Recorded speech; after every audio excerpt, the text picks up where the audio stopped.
Welcome to today's webinar, Get Ready, Stay Engaged, Smart Tips and New Tools Before and After Transplant, an American Association of Kidney Patients Healthline Innovator webinar sponsored by CareDx. My name is Erin Kale and I am Director of Stakeholder Operations for AAKP. I oversee our patient education and grassroots engagement activities, including our Ambassador Initiative, which comprises highly motivated and engaged patients, living donors, and caregivers around the country and the globe. These individuals have a direct connection to kidney disease and have committed to raising awareness and providing support to others navigating the challenges of this chronic disease. You will hear from one of our ambassadors later on in today's presentation. AAKP's Healthline webinars fall under our Center for Patient Research and Education.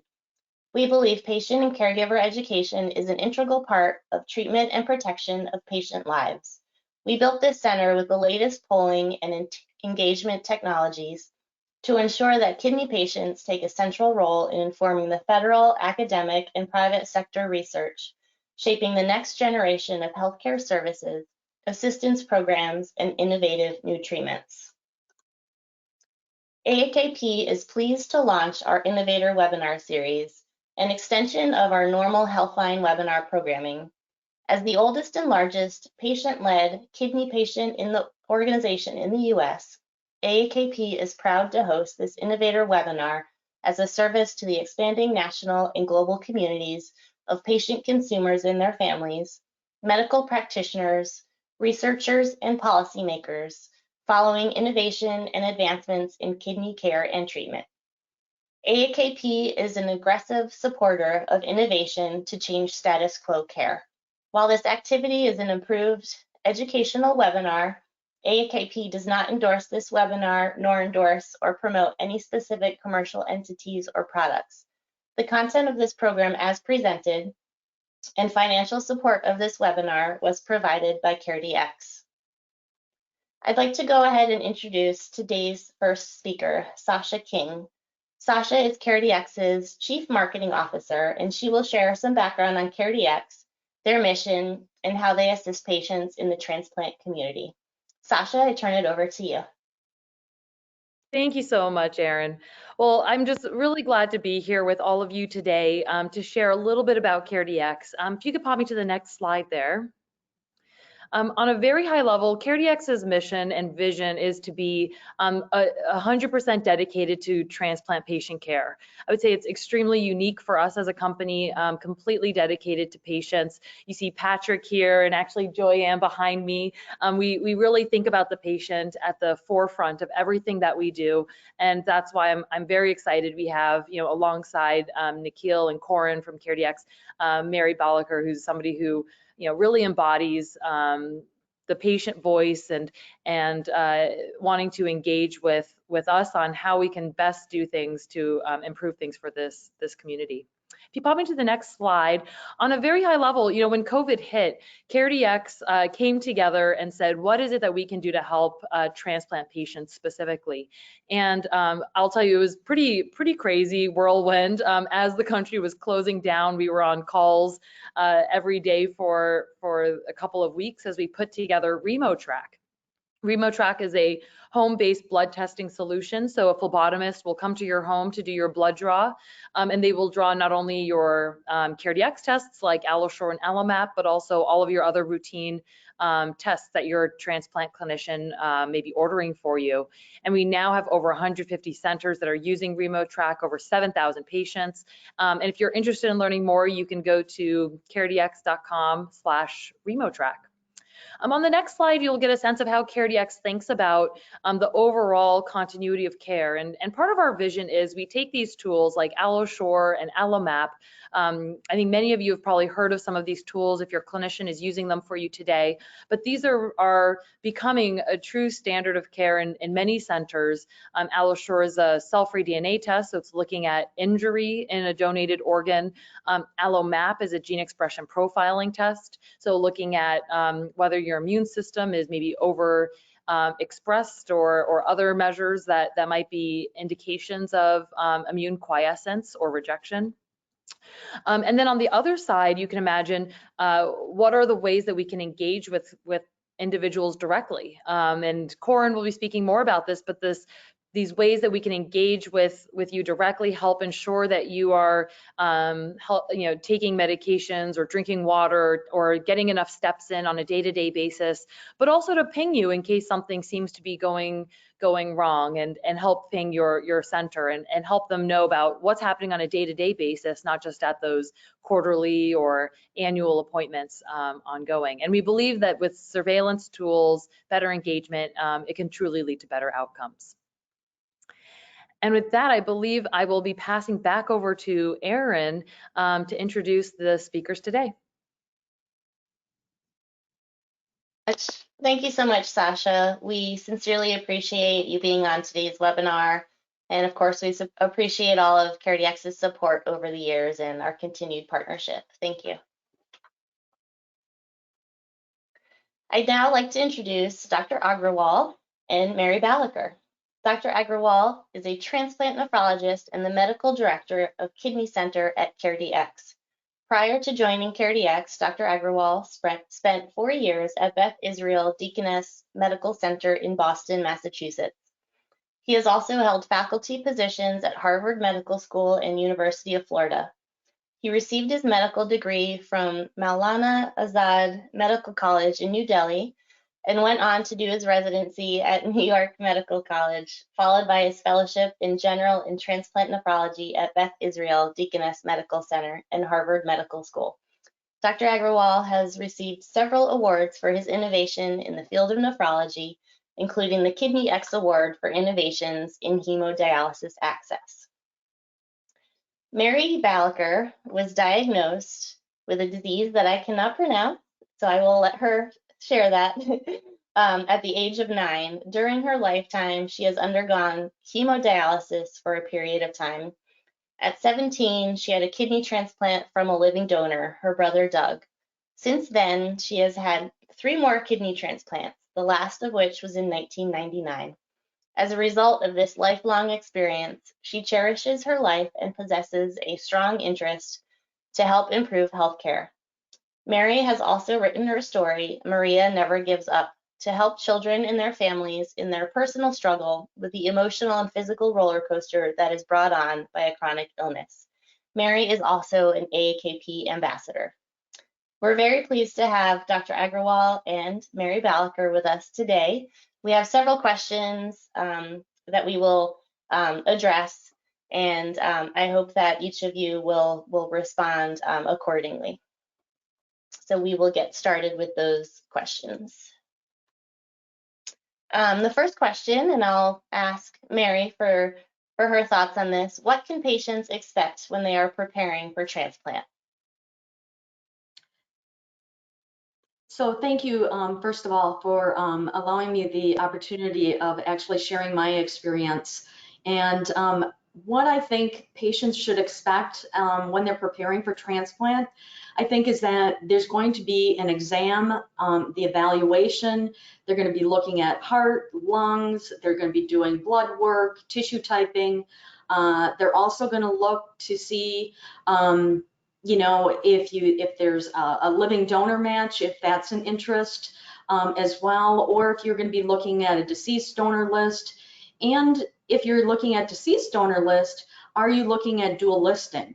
I think the other thing is that you'll need some time off of work or off of school, maybe some support at home with kids or whatever you might be working on. And you'll need time for recovery after the surgery. I think the other thing is that after transplant, sometimes you need to stay close to the institution that you had your transplant at. If you live 5-6 hours away, they may ask you to stay in town. So that's another thing to keep in consideration is housing. Will you be staying at a hotel, or is there a transplant house that you might be able to stay at, or a Ronald McDonald House type thing? So those are things that I think are really things that folks need to think about. I think also when you're preparing for transplant is really think about the benefits and the risks. To me, the benefits were I was going to have more energy, fewer diet restrictions, more free time, not being on dialysis, and easier to travel, which I love to do. Thank you, Mary. Dr. Agrawal? Well, again, thank you, Erin, for having me here. It's always a pleasure. Uh, so when the patients are preparing for transplant, they should be ready to meet a lot of people at the transplant center. So you'll have a whole team waiting to take care of you and make sure that you are ready for the transplant and transplant is the right thing for you. So you'll have a social worker, you'll have your pre-transplant nurses, coordinators, of course, the nephrologist and the surgeons. So there'll be a lot of evaluations, a lot of people involved. The first visit or two may feel a little overwhelming, but things settle down after that, and these people become part of your family eventually. But that's something that you need to be prepared for. And as Mary was saying, uh, the goal of the Transplant Institute is to make sure that you're ready for transplant. Uh, so they'll do a lot of tests to see if there are things that need to be taken care of before you go through the transplant. So when you go through these tests, you shouldn't think of them as something that the transplant center is forcing you to do, but something that they are doing it in your benefit so that they don't do you any harm by doing this surgery and putting you on these medications. Thank you so much. So our next question, and I'll go ahead and start, have Dr. Agrawal start with this one. What are some of the unexpected experiences following transplant that patients may not know to be prepared for? So unexpected experiences in this situation are both, some of them are pleasant, some of them are not so pleasant. So as much as you prepare yourself for, I'll have to see the doctors often, I'll have to get the blood draws often, I'll need social support, I'll need family support. You the when it actually the rubber hits the road and you start experiencing it, you might get a little surprised. The transplant center will try to do a very good job to explain this to you in advance, but unless you have experienced it yourself, you don't really know. So that's something that could be a little challenging. But there are pleasant experiences also post transplant. You'll be like, oh really, I can drink all that water, I can like eat this, I can eat that. I can't believe the transplant center is asking me to drink more water. I've been like restricted for water all my life.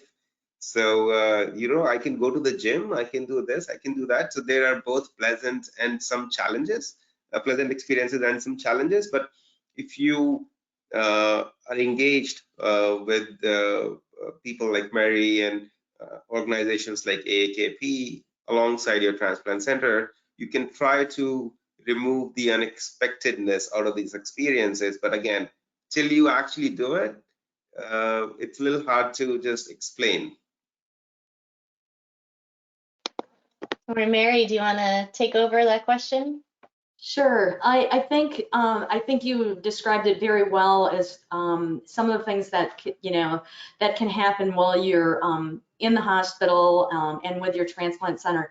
I think one of the when I think about unexpected, I think the transplant centers really try to be so that there's not unexpected type of things that could happen. But I think we still, as patients, if we get an infection, or we have a rejection, or a virus of some sort that we get after transplant. I think that even though we know those things may happen and may occur, it's still quite the shock. And I'll be honest, I've had all of those. I've had infections and I've had rejections and I've had viruses after transplant. However, I have to say, one of the things that I would say was unexpected for me was my transplant center was outstanding. They really walked me through, I think, every step of the way. They went through what was going on when I had an infection, what the rejection was, what the next steps were. They really were part of my medical team and I was part of their medical team. We worked together to make decisions on how I was going to be treated and the next steps and what, if I needed to be in the hospital or could I go home.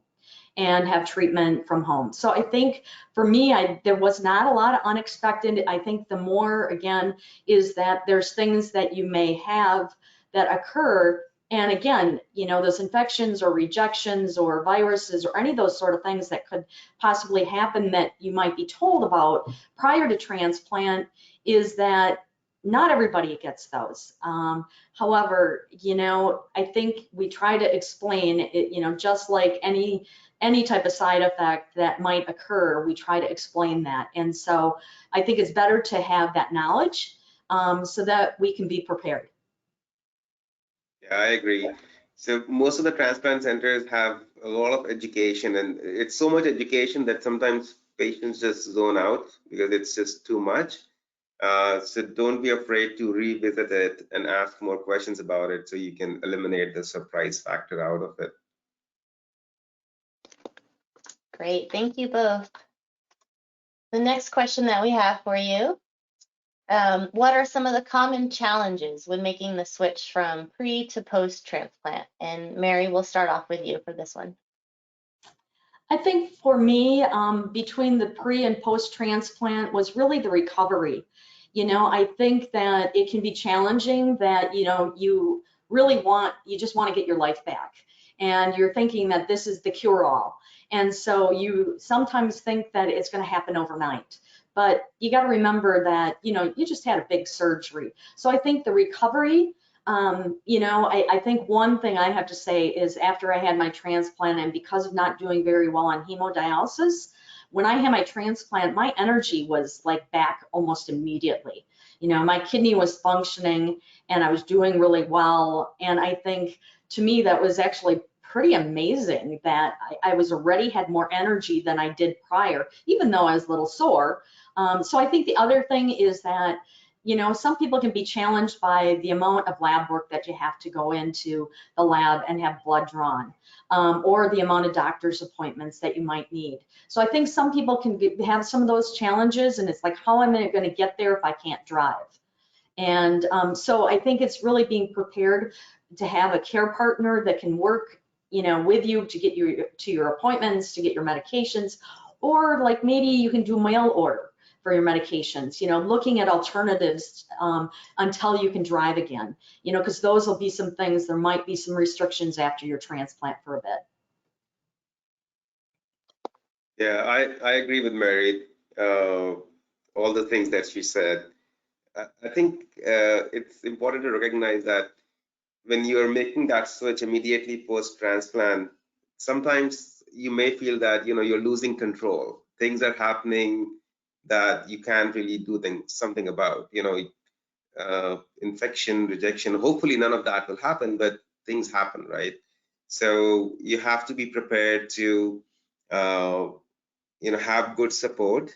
Don't hesitate to ask family and friends to help out during this period. And just really try to trust the transplant center and work with them. I know a lot of transplant nurses, and I can assure you that their only focus is to make sure that you do okay. So listen to them and try to work with them because they only have your best interest in mind. And just always be optimistic, because you know, the immediately post transplant, it might feel like, oh my God, what did I do? Was this for me? I mean, a lot of patients actually do really well, right? Like post transplant, they are out of the hospital in 3 days and nothing happens. But then there are other patients who even doctors don't expect to have issues, and then they develop issues, and then they start questioning like how long they're going to last. But things get better. Vast majority of the time, things do get better. So you just have to be prepared to go through this period, go through this phase, and again, don't be afraid to ask for help. Ask for help from your family, from your friends, from the transplant center, from your social worker, from you know, associations like AAKP, your peers like Mary. You're not alone in this, not at all. So just know that it gets better, but it might feel challenging when you're making that switch from pre to post transplant. Thank you both. And going off of that question, how can patients prepare for and manage the transition? Dr. Agrawal, if you want to start on that one. Yeah, so we kind of like discussed this, but again, if you like, unfortunately, sometimes the transplant process is long, and there is this period where you are getting the transplant evaluation. So utilize that period to learn more about transplant, to really talk to peers who have gone through this, because they know even more than the doctors and the nurses do, because they have really gone through it. The material that is provided to you by the transplant centers, make sure you read it. Make sure you ask questions. If there are things that you don't understand because it's medical jargon, etc. Ask questions. Stay more engaged. Just be again, try to eliminate the surprise factor. There are some things that you cannot control, and your doctors cannot control, but there are other things that you can. So just educating yourself, making sure you're ready for this, that goes a long way. Thank you. Mary, comments on that? I totally agree. Educate yourself. I think then you know what to expect. I think we're very fortunate. We have folks like AAKP, and you can go on their website. You want to make sure that you're looking at reputable websites, such as AAKP or CareDx, and getting your information. You want to make sure that you're really looking and getting all the information so that you are educated, that you know the ins and outs, and that you're prepared and you know what to expect. Fantastic.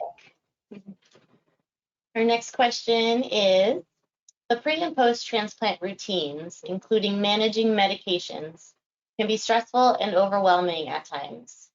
What tips and tools can patients use to help them? Mary, I'll have you start with this one. Sure, thank you. I think for me, I have found that using a pill case, number one, has been ideal for me. And again, the things that I'm going to share as my tips might not be for everyone, but for me, it really works well. Using a pill case that I have one for the morning and one for the evening, I actually have been doing this, I was diagnosed, as Aaron had said earlier, since I was 9 years old. So I've been taking medication for a long time. And I do it so routinely that there's times that I literally go back to the box to see, did I take Monday's pills? Did I take that morning dose? And then it's gone. It's like, I know it's gone. Okay, yeah, I did take it, because I do find myself just doing it so routine. And, I do it the same time when I get up in the morning, and I do it the same time in the evening. So to me, it's really important to make sure that I don't miss those doses. And by having it in that Monday through Sunday kind of doses, it was very helpful for me. I think the other thing is that, I have a watch that's a Fitbit. And for me, I can track my heart rate. I can check my exercise. So if I'm out walking the dog and I'm going on a hike and I want to see how many steps I got in, I can look at that. I can look at my heart rate. I can look also, the other thing is that I know in the past I've had ups and downs with sleep issues. I can actually look at that and see if there's something, did I have caffeine too late in the day? Is that what caused me not to sleep well? So I think, to me, there's apps out there, reminders. I think CareDx has a wonderful app that you can put on your phone that will tell you, did I drink enough water? And that's really important for kidney patients, is that after transplant, we're so used to, well, we're on dialysis, that we're on restricted fluid intakes, we're on restricted protein intakes, we're on potassium restrictions and salt and all of these different things. And all of a sudden, now that we have a good working kidney, there's certain things that we need to make sure that the kidney continues to thrive. And one of those is drinking water and keeping well hydrated. And I find having one good working kidney that I need to drink probably more than the general public. So to have that app that says how many glasses of water I've had and where I'm at, and I can track my diet and exercise, I can look at my sleep, all of those things are very helpful, I think, to patients. So finding what works for you is really important. And I think, just what those might be are going to be different for different people, because maybe you're on the night shift, or maybe your schedule is very different, and so you need to find alternatives of how you might put things together. But I literally have pill cases that are, white for morning and blue for evening, So, I mean, I think it's really important to look at that. And I really don't like putting my pills in the pill case, so I do it once a month, and then it's done. So, if the medications change for some reason, then I can add that. But I know I've taken it, I know I haven't missed a dose, and those are really important things to make sure that you're doing and managing those sort of medications. Thank you. Dr. Agrawal, do you have anything to add to that as a transplant nephrologist? Yeah, I'll say that also try to kind of like think through what's not working. It could be that you're having side effects from a medication. And it could be that there's one thing that is really you just can't do it, and maybe there are alternate options, maybe there are alternate medications, maybe that one thing may not be so necessary. And again, don't stop the medication and don't stop doing it, but talk to your providers to see, tell them that this is what I'm going through. Could it be related to something that one of the medications I'm taking? Is there any alternative for it? Or, this particular routine is really impossible for me because of my work schedule or my family schedule. Is there any alternative to it? And sometimes there are. There are other times when they're not. And in those cases, as Mary was talking about, I mean, you have all this technology now. We are in the age where we're lucky to have all this technology that is available to help us. AlloCare app being one of them. You can track your medications, track your fluid intake, set medication reminders to really help you go through this. And lastly, what you're going through, there's a very high chance that some other patient has gone through in the past. So if you talk to your peers and if you talk to your providers, they will have some experience on how to deal with it, and they may be able to help you. So don't just feel like this is just something I'll have to like deal with myself. Talk to them, see if they can help you with this. Erin, can I just add one last thing on that? One of the things that just reminded me actually as you were speaking is that when you talk about tips and tricks and things and how to kind of manage your aftercare after transplant, one of the things that was really difficult for me right after transplant is that at one point I had 4 times a day dosing, and then I went to 3 times a day dosing, and I was working full time. And that when I got to that 3 time, taking at noon, well, I didn't necessarily eat lunch at noon. And I didn't necessarily, might not, be available to take my medication. So to me, that was really difficult. And so I went back to my transplant team and said, this is really hard. I'm going to miss a dose, and I know I will, because this is not going to work for me. Is there a way we can work together somehow and make it a little bit easier for me so that it's more like twice a day dosing versus 3 and 4? And so we were able to actually change my dosing, and they said normally they didn't do it quite that soon, but they felt very comfortable doing it and changing me from 3 times a day dosing then to the 2, and that made a tremendous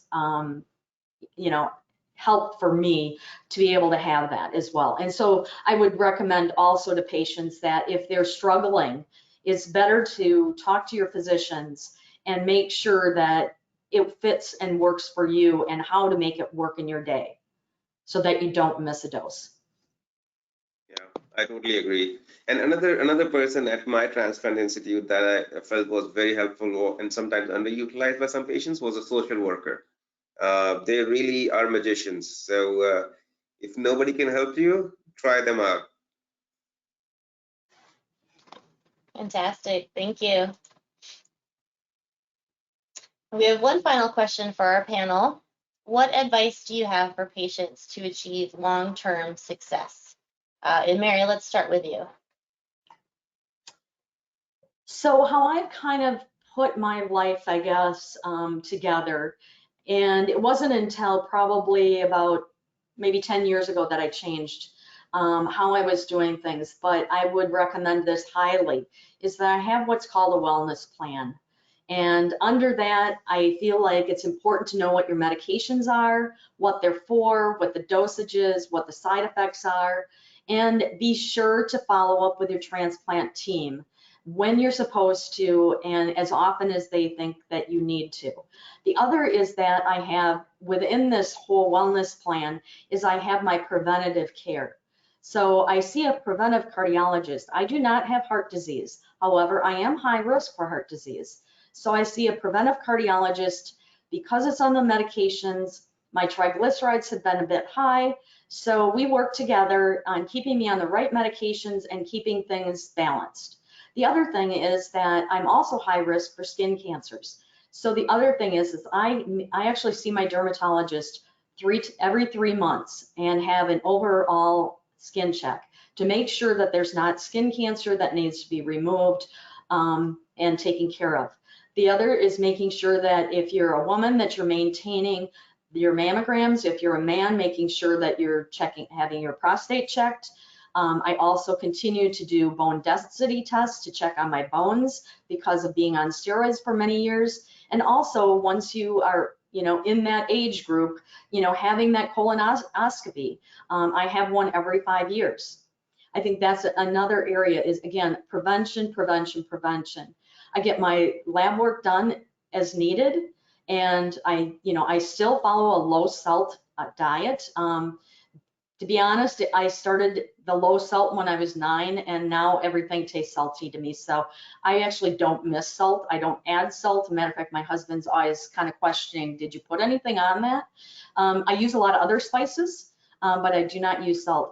The other thing is I really try to look at things that could cause problems with the triglycerides. So I really look at the carb intake as well. And I've always, because of being on a low protein diet, I really have to force myself to make sure that I'm not getting enough protein in my diet as well. So again, it's very individual, but I really try to, look at that Mediterranean diet as much as possible. Now, I'm not going to say that I don't turn around and have pizza and ice cream and things like that, but I really try to maintain at least somewhat of that healthy Mediterranean type diet. The other thing is exercise, I think is, again, very important for the success and long-term for a transplant recipient. I do yoga, and I do yoga for the flexibility and the support, but I also do it for my mental health. I do weightlifting. I also do cardio, so I do biking. I use the elliptical. I also do a lot of hiking. I have 2 dogs, which are my buddies, and my 2 dogs need to be walked, and so that's great for me to be able to get out there and get out to some of our state parks and some of the dog parks and things like that. I used to go to the gym before COVID, but since that time, I actually set everything up in my home. So I have a bike, I have a bench, I've got weights, I've got an elliptical, so I really try, and now that it's summer, I try to get outside. Because in winter, that's all I did is inside. So now everything is kind of outside, and as much as I possibly can. But I think really having a wellness plan and looking at your overall, I think the other thing is in a time that we're dealing with COVID where a lot of us have been closed in, what sort of things can we do for not only feeling good about ourselves, but also for our mental health. So having a visit with friends outside, with family outside, I think those are, being safe, wearing a mask, and, really taking the opportunities that we have with the weather being nice and being able to be outside and do the things that we'd like to do. And so that's really important to me as well. Thank you, Mary. Dr. Agrawal? Well, my first advice is to listen to Mary. And I will say that, when you talk about long-term success, we're talking about 3 years, 5 years, 10 years, 20 years, 30 year, hopefully 40-year success, right? So as you get farther post-transplant, one thing that you shouldn't do is to get complacent and not care about things. It's unfortunate how much kidney function people lose because of not taking their medications properly. Because of not getting their lab work on time and catching kidney failure too late. So these are the things that you have to really pay attention to. You can't just like think about your kidney all the time, but don't forget about it. It still requires that same love and care that you gave it early post-transplant. It still requires that 3 years, 5 years, and 10 years down the line. And your transplant center, they won't be seeing you every week like they were immediately post-transplant, right? So you'll have to take a little more control, maybe use technology to track your health metrics, and make sure that you're getting your screening on time, as Mary was saying, was for dermatology or other routine cancer screenings. So enjoy the gift of life that you've received, but take care of it. And yeah, stay well, stay happy. That's the secret to long-term success. Thank you so much to both of you, Dr. Agrawal and Mary. It was great having both the transplant nephrologist perspective as well as someone like yourself, Mary, who has been living with kidney disease for most of your life and has had multiple kidney transplants. So thank you both for your time today. Thank you, Erin. Thank you. Our final speaker today is Corinne Axelrod.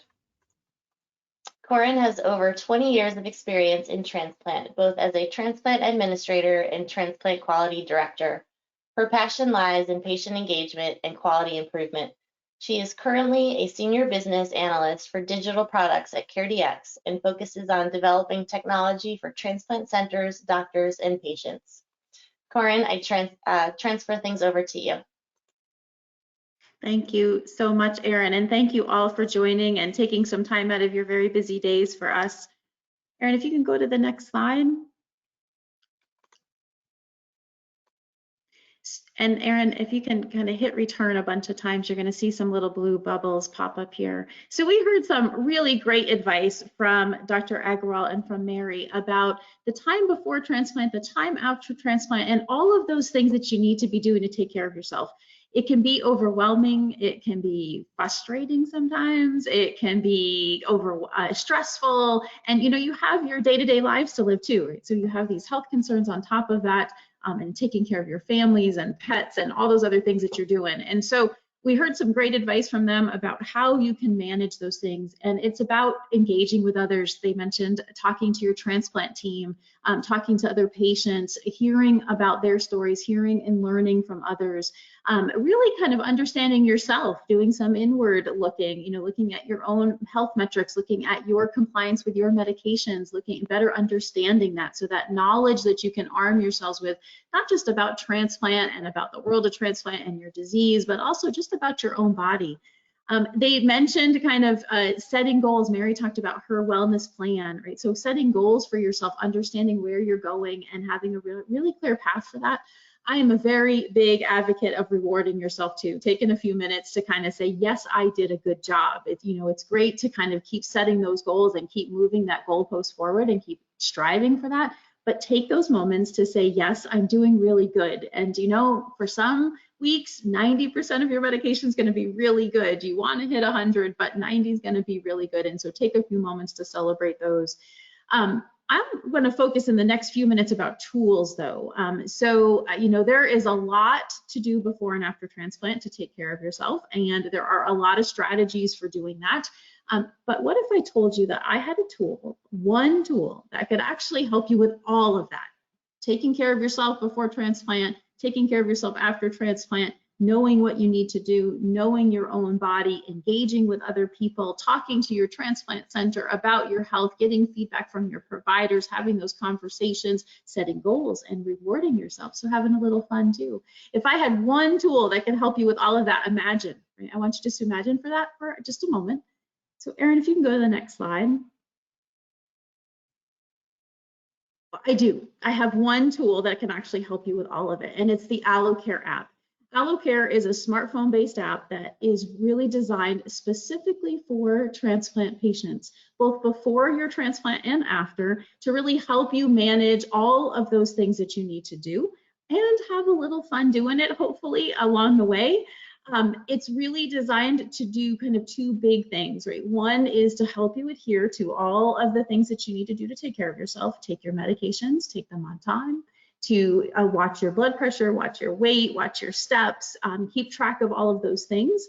And then I mentioned that little bit of fun, right? It's okay to have a little bit of fun. So setting goals for yourself and then having rewards.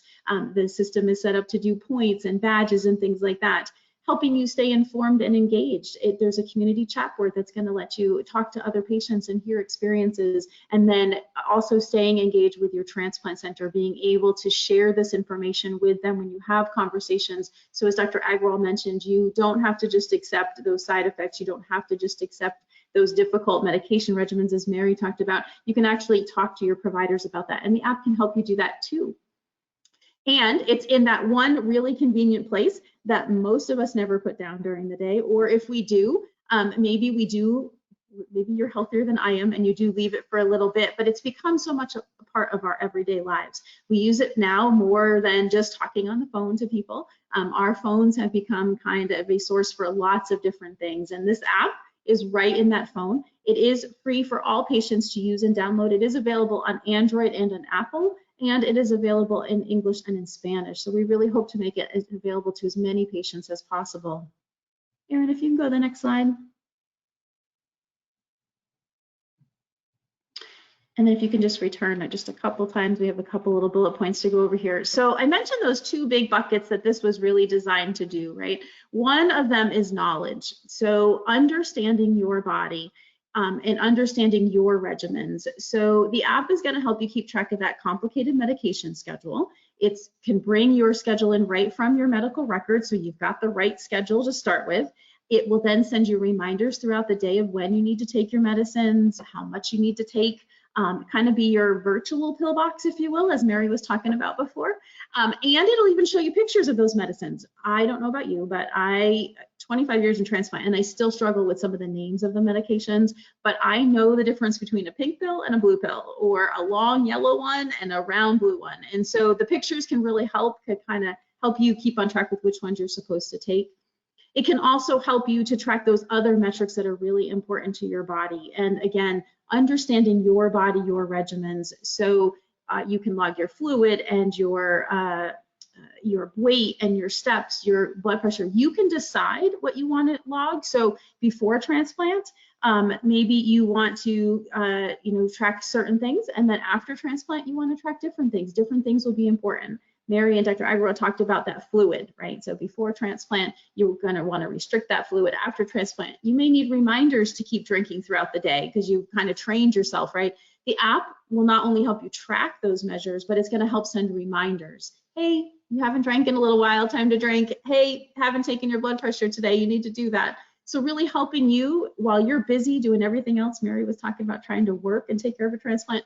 You can be busy doing everything else, and the app will kind of help keep you on track with those reminders.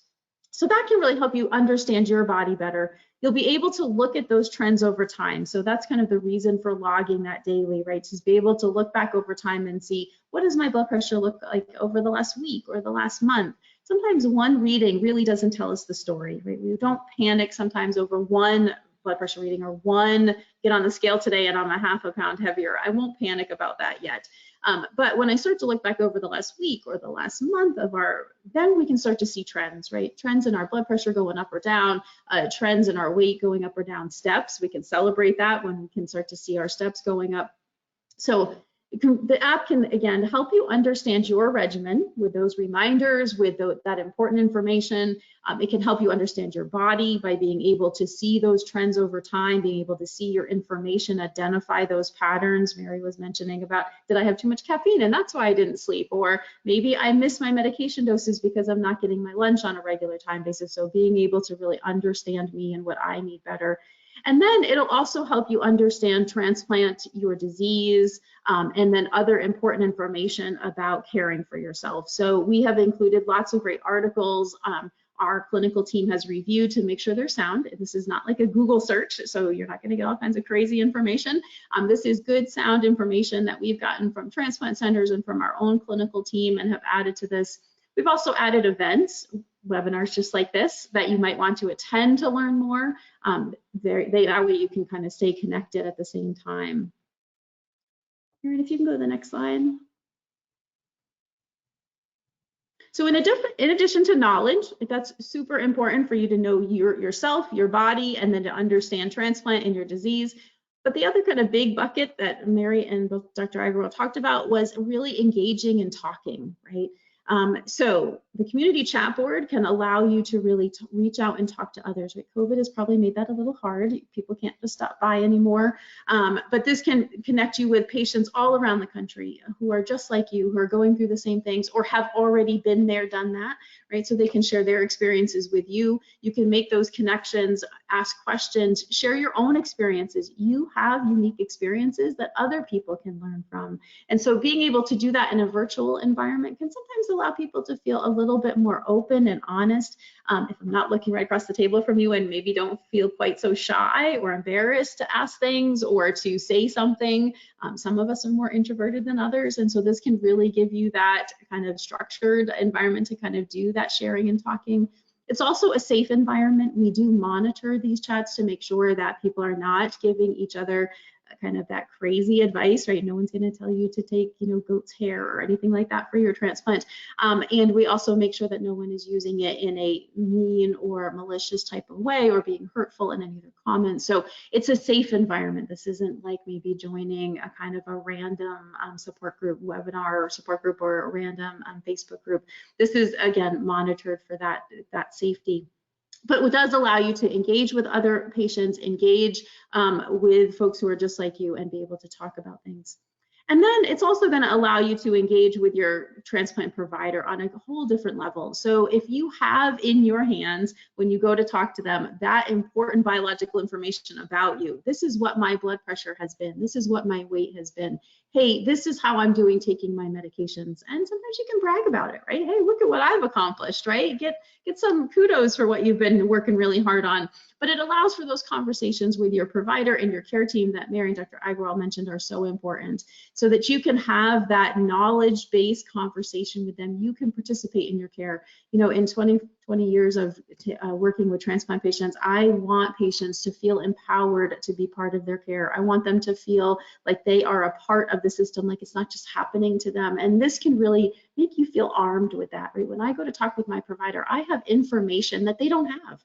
Your providers will thank you for that. They will be so appreciative because that is the information they need in order to be able to help you. And it's you asking those questions, you expressing what you need, you showing them that information. And between them and you guys can make great decisions to really extend the life of that kidney, extend the life and have better outcomes for you overall. You may hit little bumps and hiccups, as Mary mentioned. There's going to be infections and rejections and things like that, but you can get on top of them a lot faster when you identify that trend earlier. Your provider can give you treatments a lot quicker when they've been able to see that sooner, when you're not just kind of waiting for your next appointment. And then, as Mary mentioned, your kidney or your organ is just one part of you. Your entire body is going to need help and support for the rest of your life, right? Don't forget about the rest of that body with those dermatology appointments and the mammogram appointments and all of those things. So the app can really help you in kind of keeping track of all those things that are not only going to keep that organ working, but keep your whole body working better for you. Erin, go ahead, next slide. I think we're going to turn it over to questions. I just want to emphasize again, the app is available in the Google Play Store, the Android Store, available free. There is no upcharges or charges for using any part of the app. We hope you'll check it out. And thank you again for your time with us today. Thank you so much, Corinne. We did receive several questions and comments throughout the presentation, so I'd like to bring Mary and Dr. Agarwal back to us to help address some of these questions. All right, first question here is, what are your recommendations for a patient who cannot find a care provider? They have very little social support. Do you have any recommendations for them?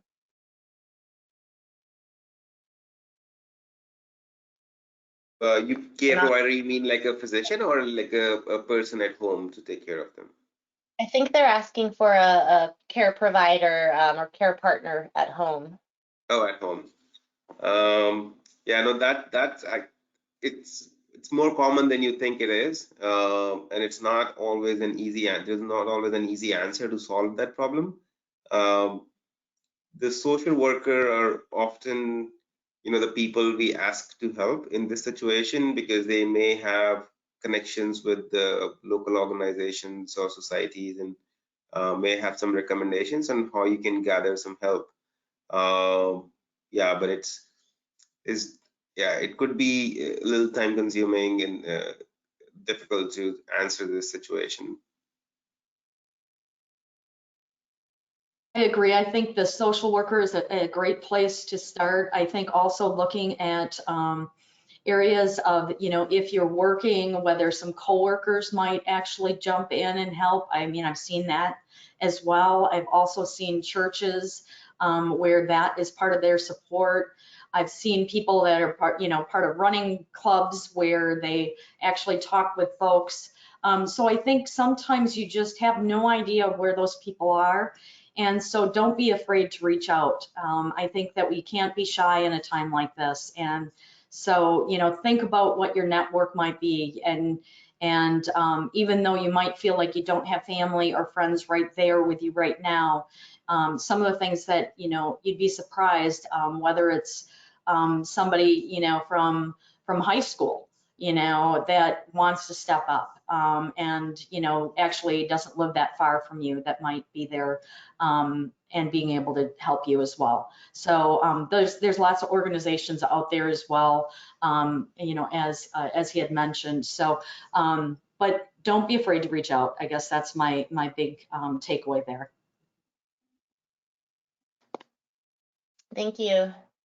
We have a couple of comments that came in during the presentation, and I'm hoping that you all can just kind of reiterate some things. We talked very briefly about mental health, especially mental health after transplant, but can you discuss a little bit about the importance of mental health pre-transplant and what kind of exams or tests are done prior to getting a transplant regarding mental health? Yeah, so I can take that one, Mary, and then you can add. So when we had patients come in for transplant evaluation, there was always a social worker involved, and part of the assessment was also mental health. And we also had a psychologist who would see some of the patients depending on their needs. And those people are available post-transplant also. So yeah, from the transplant center standpoint, there are resources allocated specifically to help you with the mental health pre and post transplant. Yeah, I would add, I think that talking with folks through the transplant process, I think also is just being aware if you feel like you're not sleeping well or you're not eating or you're withdrawing and not talking to people, things like that, is that maybe something is kind of going on there, and be aware of that. I do a lot of peer mentoring with folks as well, and I've noticed sometimes it's just kind of setting those little mini goals, that I'm going to walk down the street and get a cup of coffee. So I think again, being aware that we all have our ups and downs, we all have good days and we all have bad days.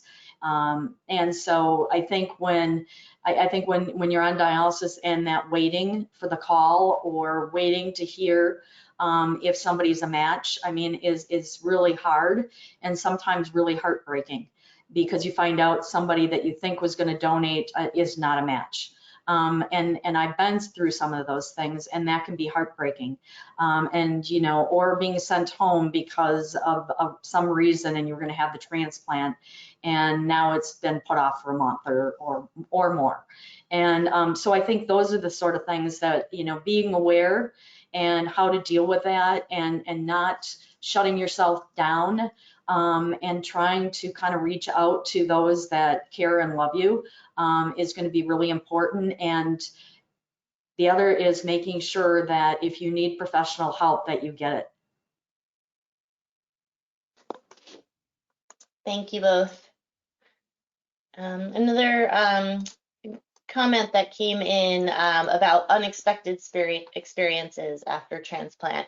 And this individual mentioned that it is possible that your kidney will not wake up right away, that it might take a few weeks to start functioning. Can you talk about that a little bit, and talk a little bit about how your medication doses may change during those first several weeks and several months?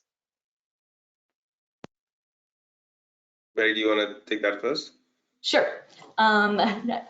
Yes, so actually I did have a kidney that was one of those little sleeper kidneys that did not want to wake up at the beginning, and with one of my transplants, and it was devastating because I had had another transplant from my brother that started immediately. And so when this one did not start, I was scared to death. And I didn't know what was going to happen. And so we did a lot of different types of things. We raised the medication, we moved things around. I did plasmapheresis. They were looking at doing radiation, a variety of different things, and it finally kicked in. And I think that it can be very scary that when a kidney doesn't kick in right away and doesn't start producing urine, and I think it's something to be aware of. And I'm glad the person actually that spoke up about that, I'm glad you mentioned that, something I didn't bring up, and it's definitely something that's important to discuss. Yeah, I also want to thank the person who asked this question, because it's actually very important. And sometimes we educate the patients all the time. It's called DGF, delayed graft function, that it's a common occurrence, and you may need short-term dialysis post-transplant till your kidney wakes up. But still, when it happens to you, it kind of like can be unexpected in a way. But the good thing is that vast majority of the kidneys, they do wake up and they do start making urine. During that period, you will require closer monitoring and frequent medication changes. But as I said, most of the time, it resolves. And it's not uncommon. It's not like, why did it happen to me? It's pretty common. Thank you so much. And I think there was another question or comment that came through that I am trying to pull up now. See, we touched on mental health, medications.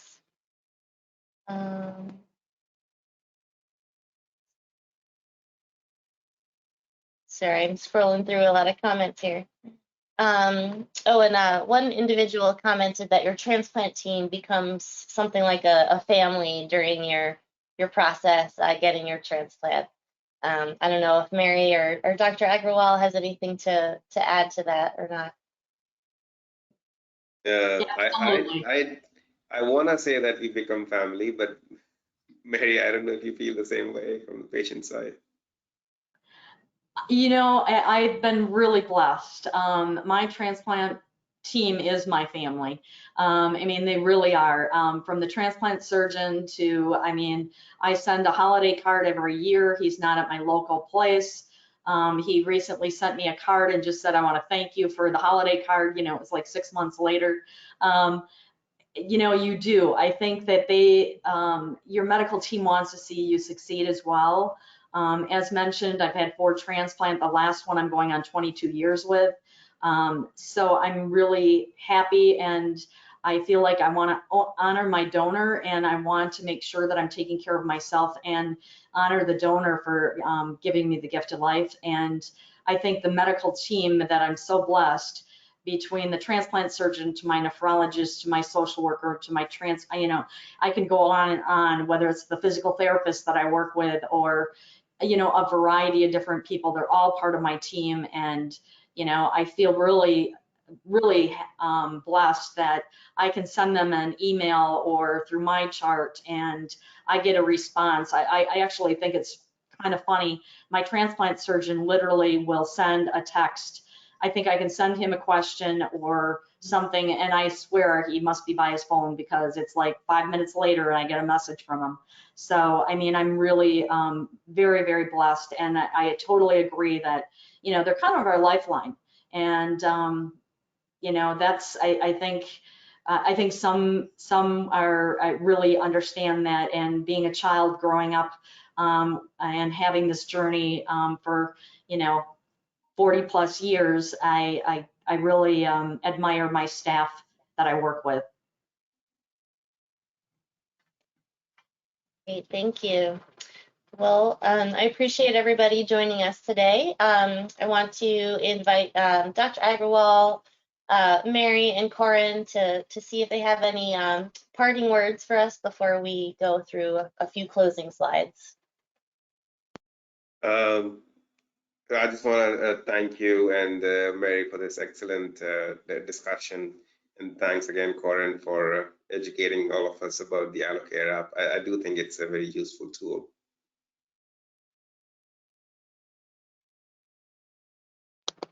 Great. I just want to thank you as well to AAKP and CareDx for this great webinar and the opportunity and all that you do for us. Oh, Corin, I think you're on mute. I was trying to be good to not interrupt. Thank you. I just want to say thank you too for taking time to meet with us this afternoon, and thank the AAKP for their time this afternoon for doing this series. I want to encourage everyone out there. I want to emphasize really what Dr. Agrawal and Mary have said kind of over and over today. Advocate for yourself, right? Use your tools, use your words, talk to your team, look for ways that can help you. Everyone's different and everyone will have a different journey. But really find those things that will work for you and let others help you. Thank you so much. So now we just have a couple of closing slides from the AAKP. If you're not already a member of AAKP, we encourage you to join us. We offer free membership to patients and family members, as well as living kidney donors. You can join online or by phone. And if you want to receive all of the benefits of membership, please be sure to include your email address when you sign up. As an AAKP member, you will be notified by email when opportunities arise where your opinions and experiences are needed to help inform innovation, advance care, and make a meaningful impact to improve lives. We encourage you to respond to our flash surveys and other engagement opportunities to help us elevate the patient voice and change the status quo for kidney disease care. You can also select to receive any of our 5 different electronic newsletters and subscribe to our printed magazine, AAKP Renal Life. We also invite you to follow us on our blog and social media for all the latest news and announcements. AAKP is dedicated to helping patients understand their condition and take control of their health care. We are proud to offer a variety of resources for both patients and caregivers. We also offer numerous kidney-friendly recipes with details on the nutritional content and which stage of kidney disease these recipes are good for. By visiting our website at aakp.org and clicking on the AAKP Store button at the top of the homepage, you can find a variety of educational brochures and online tools to order or download. You can also order materials by phone. For 2021, AAKP's events will once again be held virtually and with no registration fees. We invite you to join us at our 46th National Patient Meeting coming up September 24th and 25th, and we encourage you to visit our YouTube channel to watch presentations from all of our past events. Once again, we'd like to thank today's speakers and CareDx for sponsoring this AAKP Healthline Innovator webinar. Thank you all so much for joining us today. Be informed and stay safe.